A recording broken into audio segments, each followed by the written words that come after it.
And it's time now to welcome in NASCAR driver Kyle Busch. Kyle, it's so great to see you and to talk to you. And I've been waiting for this interview because I knew I was running out of time, but I am a woman of my word, and I am in your fire suit because of the bet I lost. What do you think?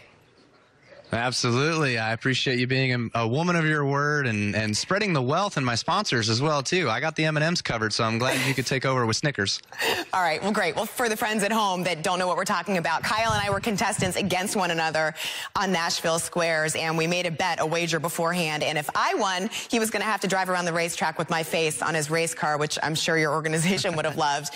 And if I lost, this was what was going to happen, me wearing your fire suit. How much fun was that, though? It was so fun to see you in a different type of element like that. It was a great time. I had a good time playing against you, as well as being with Bob Saget and all the other contestants and hosts that were on the show as well, with the different squares and their personalities, and having a good time both before and after the show. Good fun.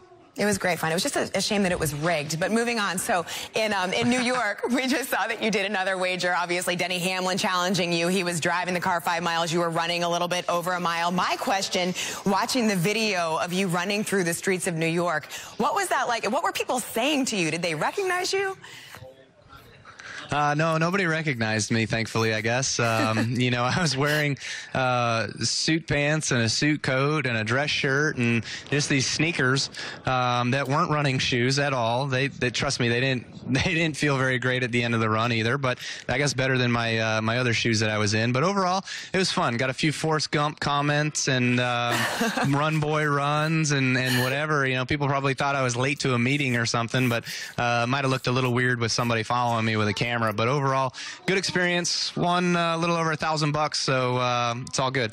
All good. All right. Well, the cameras will be following you again this weekend. And as part of the Championship 4, I would say you're the one that on paper people think has some work that he's got to do, right, to win the 21-game winless streak, 21-race winless streak. But how are you going to do it? What is your mindset, and how do you think that you can achieve winning this title?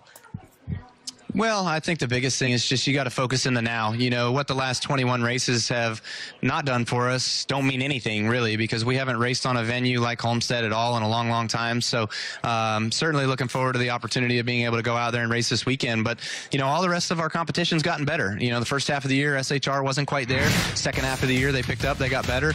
And same with Denny. Denny's pit crew's gotten better. Denny's gotten better. Martin started a little bit behind, moving over to JGR this year, and they've gotten better. So it's gotten harder to pass everywhere. It's harder to pass on the racetrack, harder to pass on restarts, harder to pass on pit road. So we know the competition is going to be stiff, and you just got to have a good, fast car. Well, and as for the competition, two of them are your teammates. I know you guys have been getting all those questions about what it's like to race against them, but has it been any different for you guys up till now? Are you talking a little bit less? What is that like?